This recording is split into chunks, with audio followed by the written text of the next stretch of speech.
If you mix cinnamon into your coffee, or have thought about doing so because you heard it's good for your circulation after, I need you to pay close attention for the next few minutes, because the research on this combination is not what most people expect to hear. It's not that it's bad. It's not that it's neutral. It's just that the effect depends on a specific detail, one that completely changes the result and that almost no one mentions when discussing this topic. Men who do it right notice something. Those who do it without that detail also notice something. But it's the opposite. And after 50, the difference between the two is no less. The vascular system of a 60-year-old man doesn't tolerate mistakes in the same way as that of a 35-year-old. The margins narrow, and what seemed harmless at 40 by 60 has a cumulative effect that is felt every morning. Today we're going to see exactly what science discovered about this combination and why that detail that no one mentions, changes everything. I'm Carmen Navarro. For over 20 years, I've been researching and sharing scientific studies on men's health to help men make informed decisions. What I've found time and time again is that when it comes to diet, the right question is almost never what to eat, it's how and when. And that distinction between what and how is exactly what makes this combination work for some men and nothing at all for others, or even the opposite. Before we get into the synergy, we need to understand what each ingredient does on its own, because without that context, the combined effect is meaningless. And I want you to truly understand this. Not memorize it as just another piece of information. Let's start with coffee. Coffee isn't just caffeine. It's one of the most studied sources of bioactive compounds in the Western diet. Polyphenols, chlorogenic acid, diterpenes, a more complex composition than its reputation as a stimulant would suggest.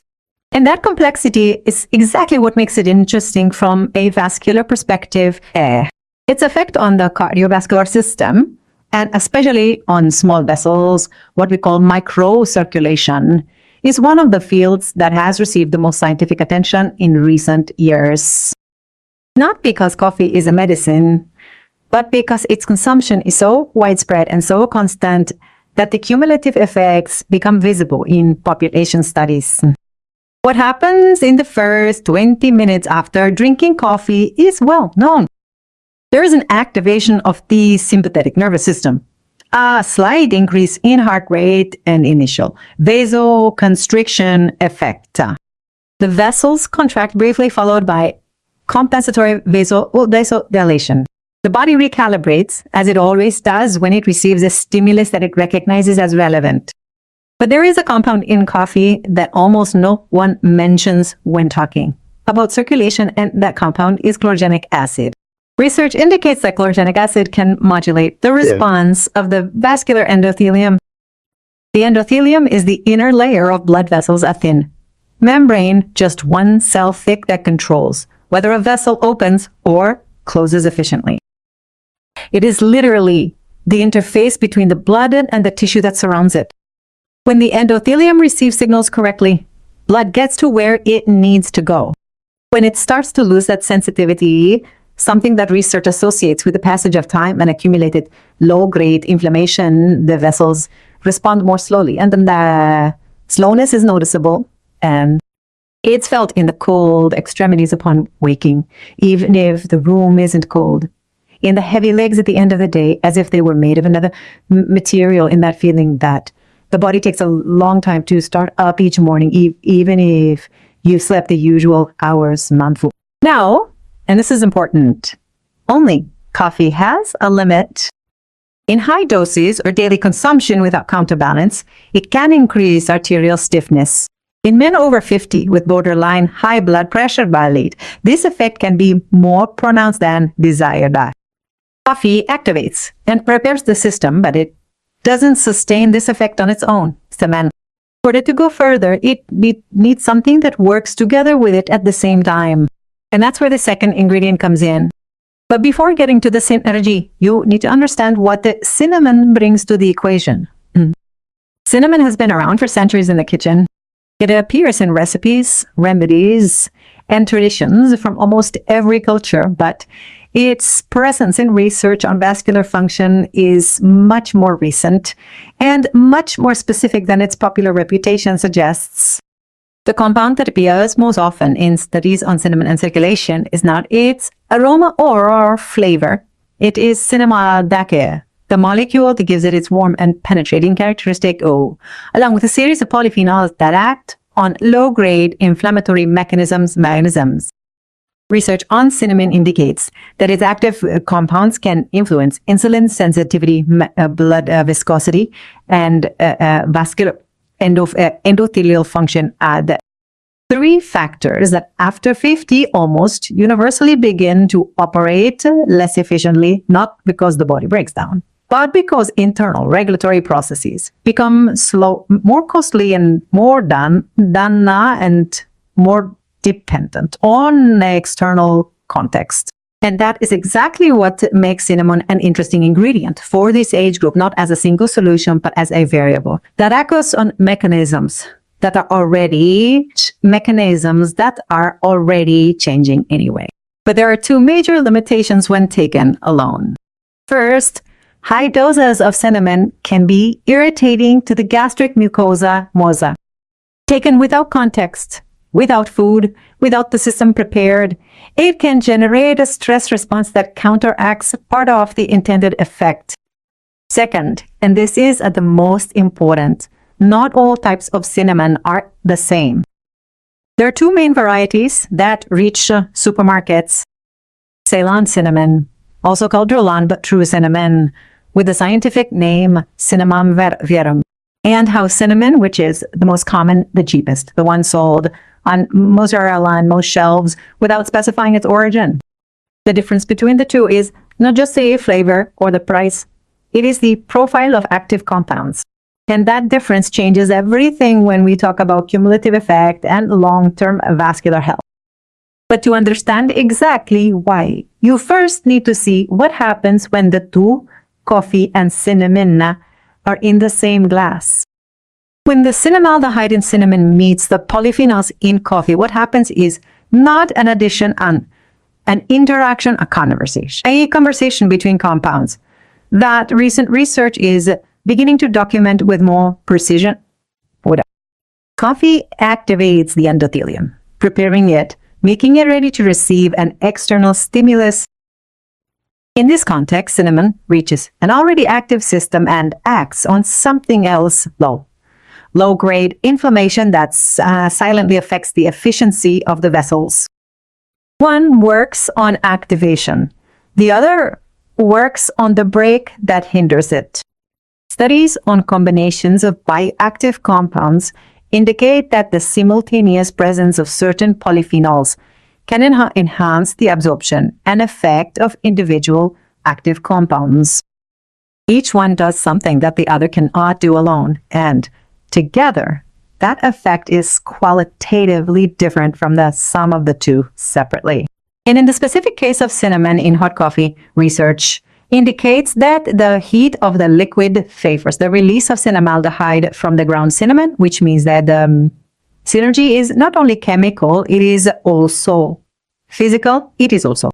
Hot coffee acts as a catalyst for cinnamon, facilitating the availability of its active compounds at the moment when the vascular system is already receptive.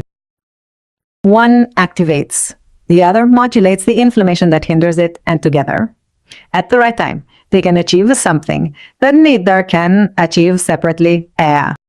But here comes the detail that divides this effect into two completely different results. The detail that separates men who notice something from those who do not notice anything, or notice the opposite. The detail is twofold. What type of cinnamon do you use? And at what time of day do you take the combination? Cassia cinnamon, the most common in supermarkets, the one that does not specify its origin on the packaging, contains coumarin in significantly higher concentrations than Ceylon cinnamon. In regular and daily consumption, research indicates that coumarin can have effects on liver function that neutralize part of the vascular benefit that is being sought. The liver, busy managing the good coumarin each morning, reduces its availability to collaborate with the vascular inflammatory regulation processes that depend on it.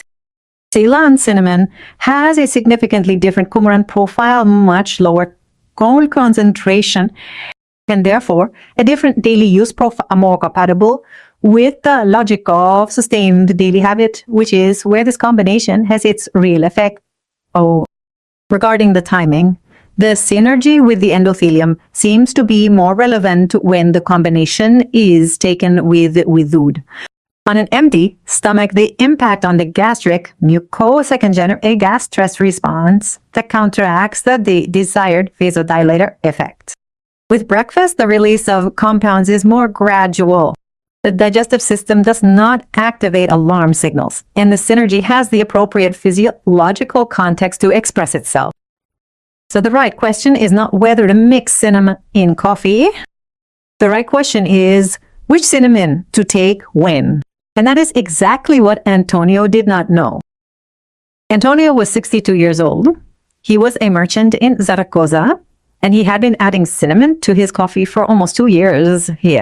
Every morning before breakfast on an empty stomach, because someone had told him that this would activate the metabolism more quickly. He did not notice any improvement. His legs were still heavy towards the end of the day. His hands were cold from winter meetings, and he felt like coffee wasn't doing what it used to, and that he needed 2 cups where 1 used to be enough. His head was slow to clear even after he had slept well. He attributed it to his age. He was 62 years old. He had been on his feet for decades, many hours, and his body had endured a lot. It's normal after 60, he would repeat, and that belief. That resignation, disguised as lucidity, was what prevented him from looking at the problem in more detail. What Antonio didn't know was that the cinnamon he bought at the supermarket was cassia, with no specification of origin on the packaging, with coumarin, and that taking it on an empty stomach every morning was generating exactly the response that neutralized what he was looking for. When he switched to Ceylon cinnamon, after someone explained the difference to him, and he started taking it with breakfast instead of before, he began to notice something different, didn't he? Kalu, in the first few days.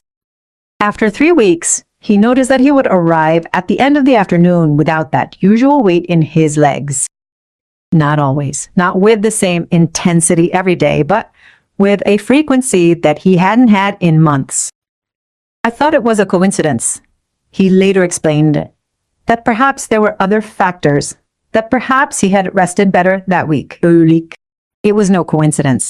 What Antonio changed was a detail, just one, and that was enough for the system to respond differently. But there is something that Antonio's case also reveals, and that is worth telling you now. It took him almost 2 years to understand what was happening.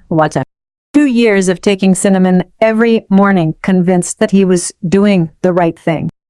The problem was not the intention, it was the information. And that leads to a question that if you have read this far, you're probably already asking yourself, what other habits in your routine are acting on that same endothelium without you knowing it? Which one has been working in the opposite direction for months, thus pushing years, while you think you are doing well? What I just explained to you about daily accumulation on the endothelium doesn't operate in a vacuum. It operates alongside everything else you do. And there are seemingly innocent habits, repeated without thinking, that act directly on that same vascular system in the opposite direction to what you're looking for. That's why I prepared the digital book, 7 Habits That Make You Wake Up Tired After 40. It's designed specifically for the man who has already taken the first step, who already understands that what he eats and how he consumes it has a real effect on his endothelium, and who wants to know what else in his daily routine is acting on that same system without him knowing it. In this guide, you'll identify what those daily habits are. Why does the endothelium of a man over 50 respond differently to these processes than that of a man over 35? And what specific adjustment can make the difference in how you start each morning?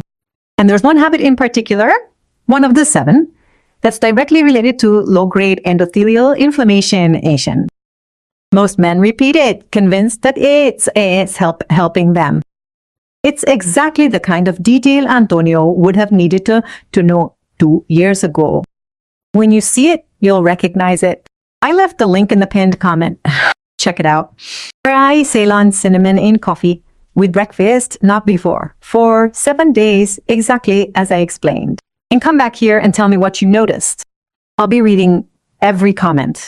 Now that you understand the synergy and what Antonio's gaming case was no coincidence, let's get down to business.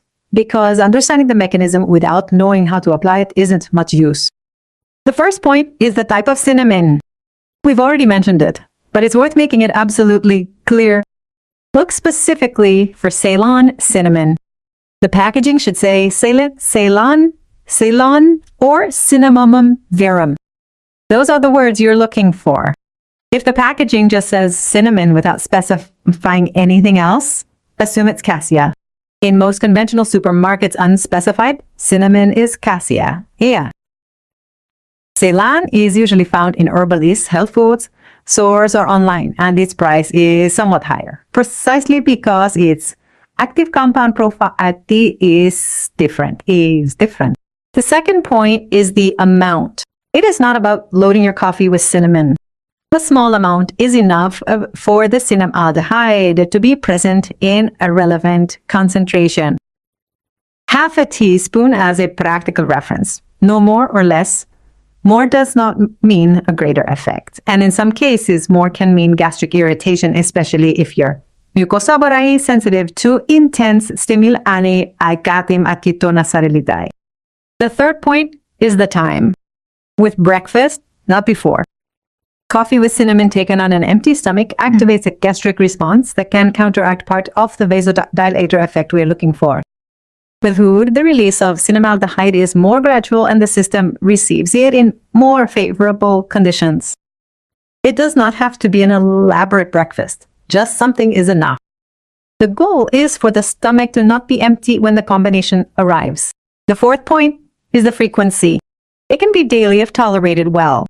The most sensible thing to do is to introduce it gradually, starting 3 or 4 times a week and seeing how your body responds before moving on to daily use. If irritation or stomach discomfort arises, first reduce the amount before reducing the frequency. And there is one consideration worth mentioning, not to cause alarm, but completeness of information. If you are taking blood thinners or have active treatment related to blood clotting, talk to your doctor. Be arbicosada before incorporating cinnamon regularly. Cinnamaldehyde has an effect on blood viscosity and that can interact with certain medications. This is not an automatic reason to avoid it. It is a reason to do so with information, which is exactly what this video is about. The information you are receiving is educational, not a substitute for medical advice. If your symptoms persist, talk to a healthcare professional. Once you have all that figured out, the implementation is simple. It does not require major changes, It just requires the right detail, applied consistent in terms of when to expect results. Many men report noticeable differences within the first 2 to 3 weeks of consistent use, no striking changes, but something that is noticeable. In the temperature of the extremities, upon waking, in how the body responds, in the first hour of the day, in that weight in the legs that comes a little later, or with less intensity. Research indicates that sustained habits regarding endothelial function have a progressive expression, not immediate, but cumulative. The body needs time to register the change, and that time, when the habit is maintained, restores something that many men had already given up for lost. If you know someone who mixes cinnamon in their coffee, believing that it helps their circulation, share this video with them. The detail of the type of cinnamon can be the difference between the effect they are looking for and the opposite effect. What we saw today has 3 layers, and I want you to understand them because they are what make the difference between doing this right and doing it wrong. First, coffee activates the vasoendothelium purite, in a position to receive, to respond, but it has a limited. It only goes so far without something that works together. With it, that on the underlying inflammation, the effect wears off in the first few hours. Second, cinnamon has the potential to act on that low-grade inflammation that silences circulation, but only if it's the right cinnamon and taken at the right time. Cassia cinnamon, taken on an empty stomach, can neutralize exactly the effect you're looking for, not because it's a dangerous food, but because the coumarin it contains. It is a pre-antagonistic. It's from morning to morning and works in the opposite direction to the vascular benefit. Third, the synergy between coffee and Ceylon cinnamon is not automatic. It depends on that detail, the type and the moment that most people ignore. And once you know, you can't see any other way when you look at your morning cup. If you apply what you learned today, Ceylon cinnamon with breakfast consistently, many men present previewing report in the first 7 days something different in how their extremities respond in the morning. Not always, not suddenly, but there is something that begins to change. Within the first 3 to 4 weeks, research shows that sustained habits regarding endothelial function begin to show up in how it's been temperature and energy in the early hours of the day.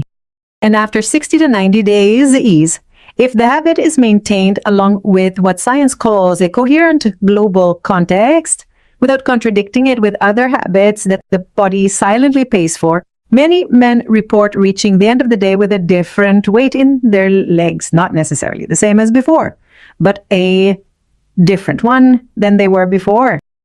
That's no small thing. Small changes taken seriously make a difference that the calendar can't erase. Right now, at this moment, you have something that most men your age don't.